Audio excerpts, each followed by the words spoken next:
You are invited to celebrate with me. And it's too bad this is not a noisemaker. If you're listening in on my podcast, The Gina Duke Show, I have this really neat little party favor that's supposed to blow, but it doesn't. But I'm going to celebrate anyway. And what I'm celebrating is this is episode 50 of the Gina Duke Show podcast.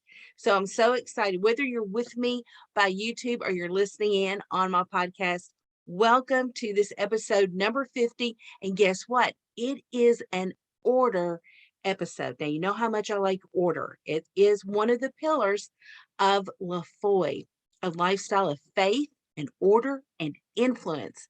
So here's the thing. We know that God is a God of order because we can see it in everything that he does and everything that he has created, like our circulatory system, like the seasons. I mean, there's just so many examples I could give you, but I don't want to take up time doing that because I really want to give you a word of encouragement today.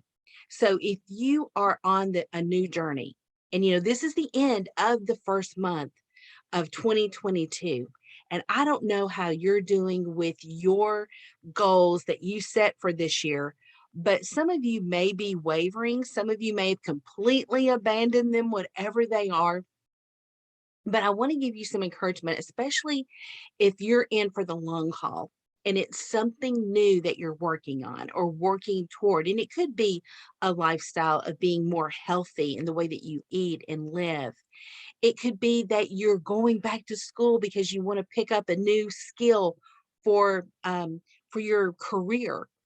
It could be that you're making a complete change in direction of what you've been doing. Maybe you've taken on a whole new job or you're looking to change jobs. It can even be something more personal than that, where your relationship status has changed and maybe that's a whole new endeavor for you. Whatever it is, I want to encourage you because change can be hard. And, maybe you're transitioning. Transitioning can be hard. The big word from 2020 is pivoting. Maybe you're making a pivot and going from career to actual, your own business ownership direction. Whatever that is, or whatever it may look like, it can be very trying at times. And I know that I'm feeling that a little bit. So the Lord has really been giving me some encouragement, and I want to give that to you in episode 50 on how to bring some order to your transition, to your pivot, to your, change, whatever it is that you're encountering that is new or whatever direction you're going in, because this is a word that's ministering to me right now. Because I find that it's hard. And even though there's been years I've worked corporate America and human resources, and there have been years I've done consulting / full-time ministry work. And so the last time that I did consulting / ministry work, and the reason I say consulting / ministry work is consulting is really how I get paid. There's not much money in ministry work, which is fine. So I subsidize that with using my human resources skills to consult with companies and other organizations that need some help. And so the last time I did this, I worked this kind of combo, was from 2013 to early 2015. Well, a lot's changed since then. Back then I was doing more blogging. Now I've come back after another stint in corporate America. I've come back to where I'm doing again consulting work and then trying to move more back into full-time ministry.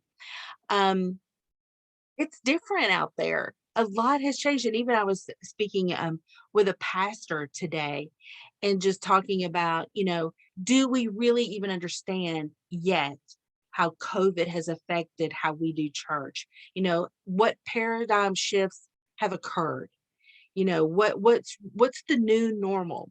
And so we're trying to, we were trying to brainstorm through some of that today.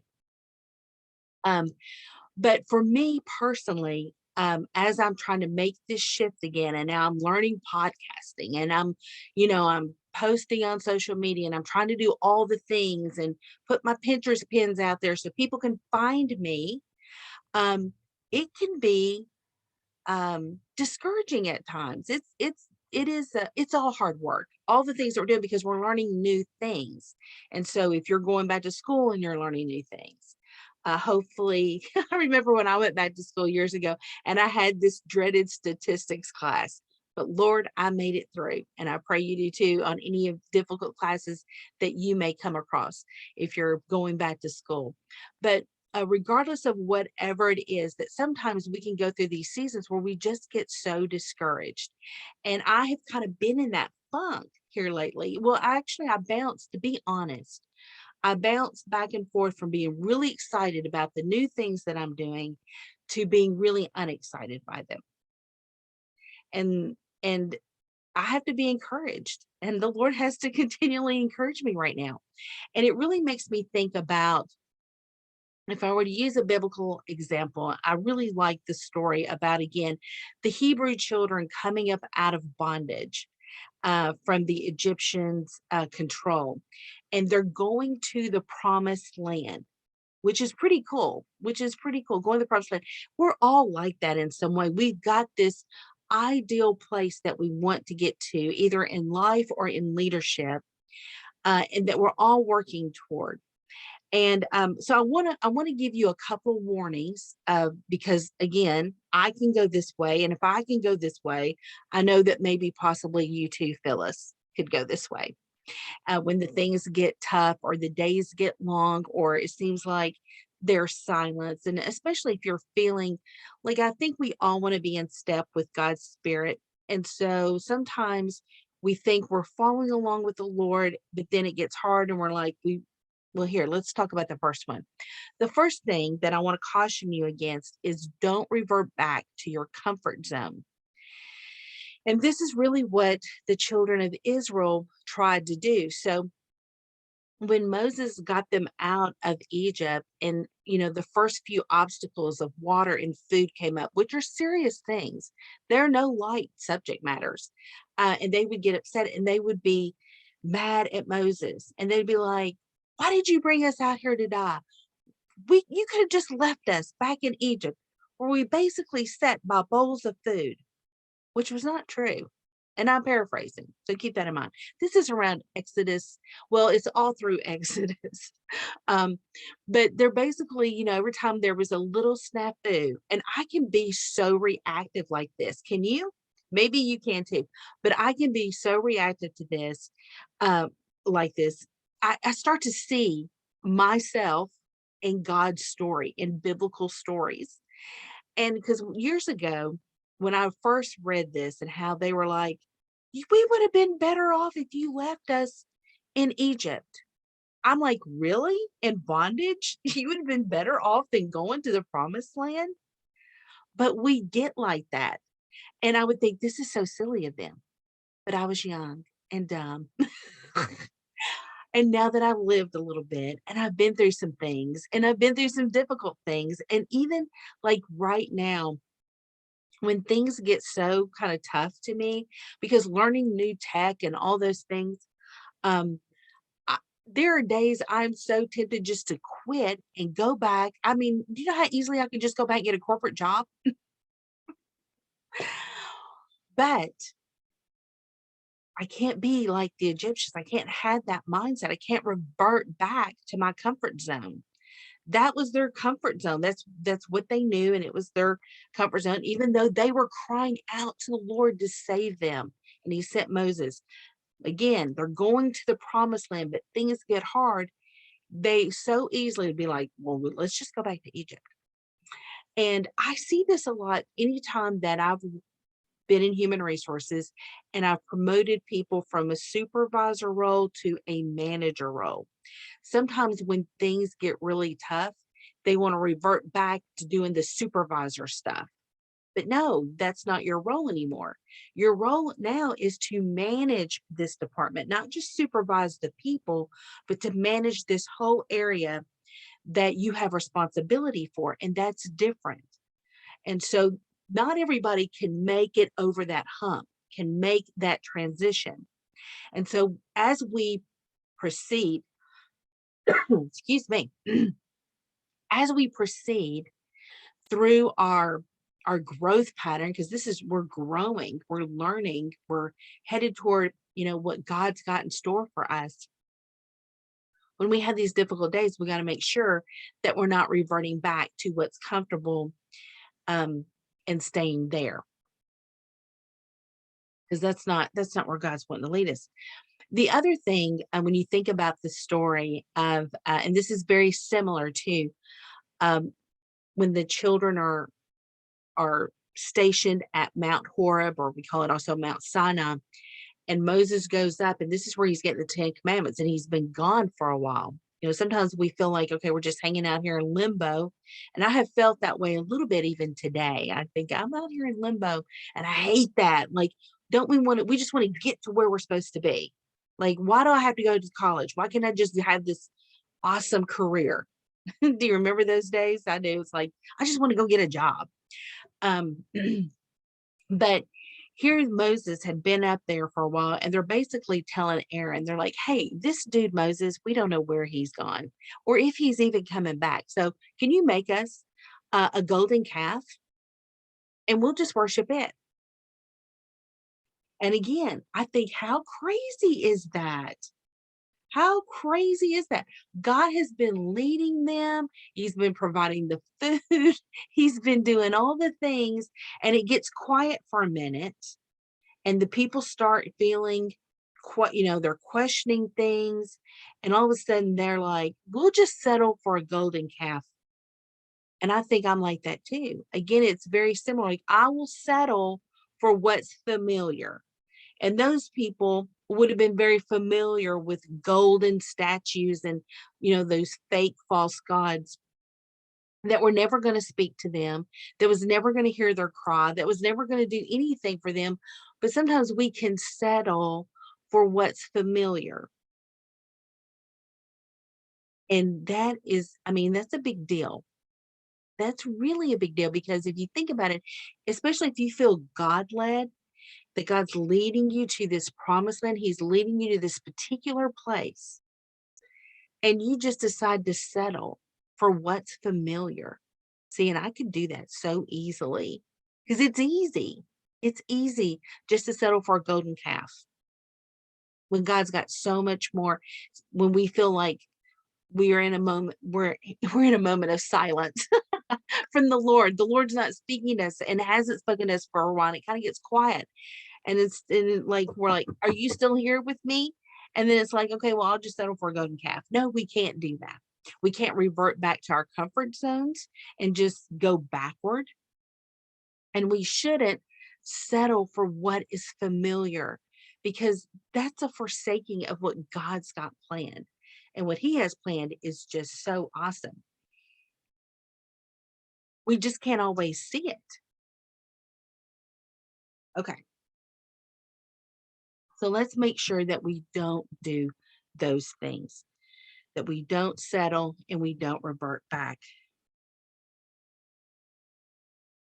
That whole issue with the golden calf was a big failure issue.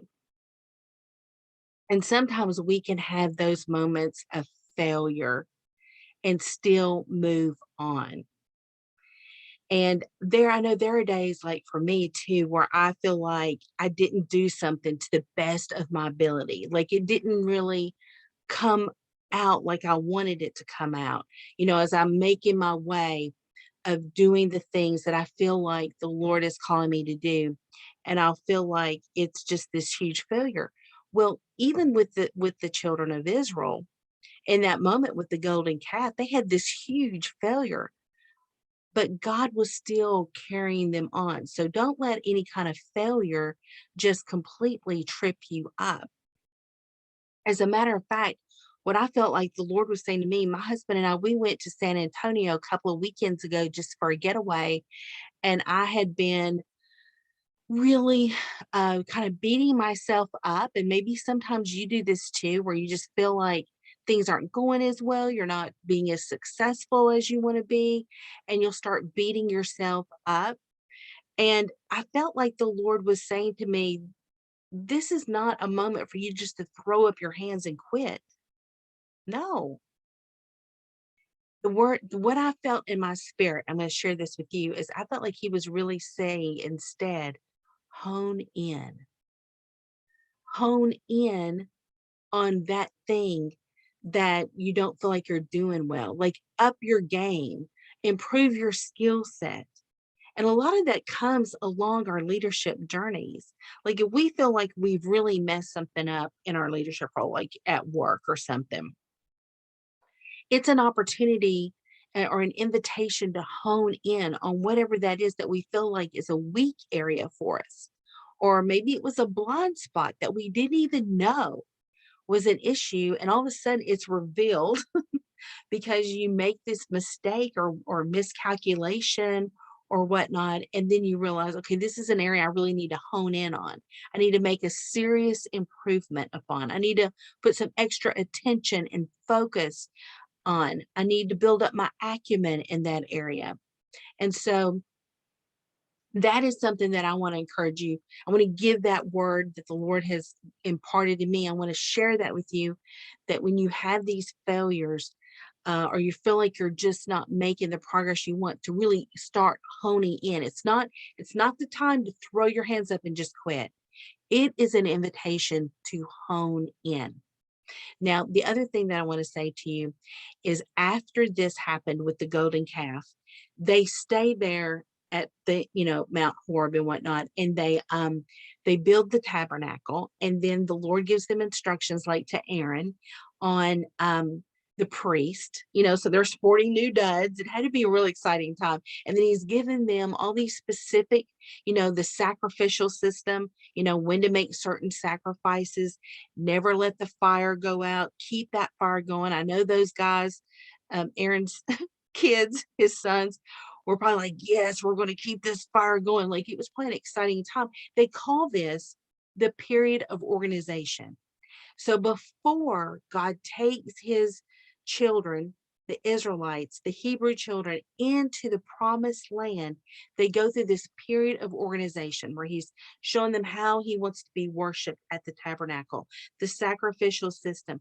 He begins to share with them all these different moral rules and health regulations. And there's just a lot of things going on, because really they had been in bondage. There was nothing. They'd been in bondage. They're crying out to God. He finally liberates them. And before he takes them into the promised land, he's now beginning to bring structure and order for how they're supposed to be living when they get into the promised land.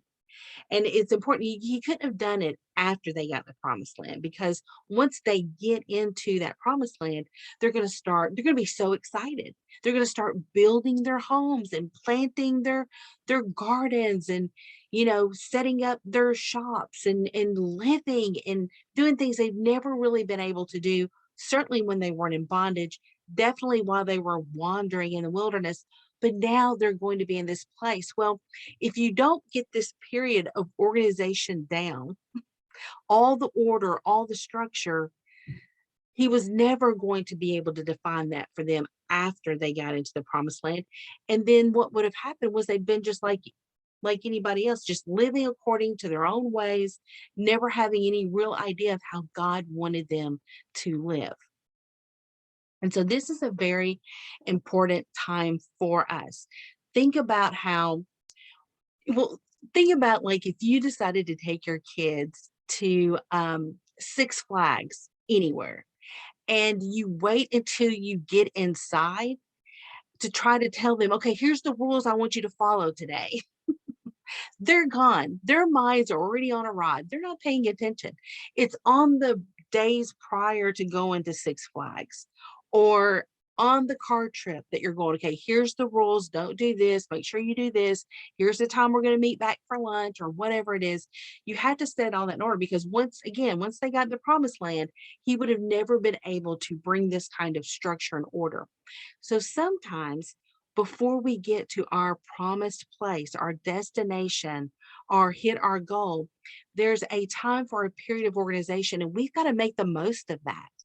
And so I encourage you today to be looking at what does order look like for this new role that you want to get to, and start putting those things into place. I'm working with a real estate agent who is she just hired her first employee, and she's thinking she's going to hire more because I mean business is good and she's new at this. And so right now, what she's doing, she's even slowed her growth some. She's not even being, because she's got plenty actually, stuff just coming on her radar without her really trying to go after it. But she's not even trying to do that because she wants to put in all of the processes and get those really nailed down, so that when she gets that done, then she can really go after more business. And then as she adds to her staff, she's already got things automated, organized, and in place. And that's smart planning. And that's what we should be doing as leaders as we think about what new things are coming our way, even with trends, or obstacles. If what things need to be in place, new technology, all those things that can seem daunting. What are the things that's in your period of organization? I want you to make a note of that. I want you to take some time this week and start making a list. Like, for me to get to that next level, what do I need to have in place?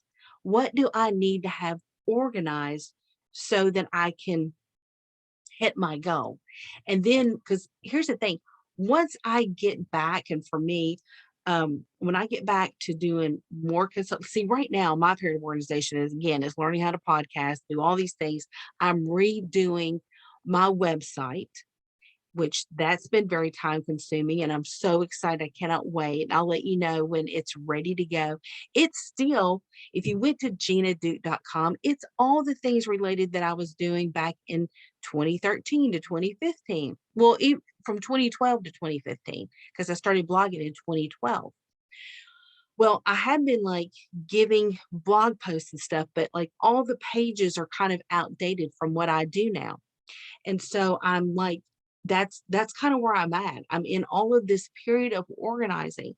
Um, and it's important that I do that, because once I get again to the place where I'm doing more consulting, and I'm doing more writing, and I'm doing more speaking, it's good. That this time is precious, actually, and it's going to be gone. And so I have to keep reminding myself, and I want to remind you, Phyllis, to make the most of this period of organization, of this waiting period. Another word for waiting is serving.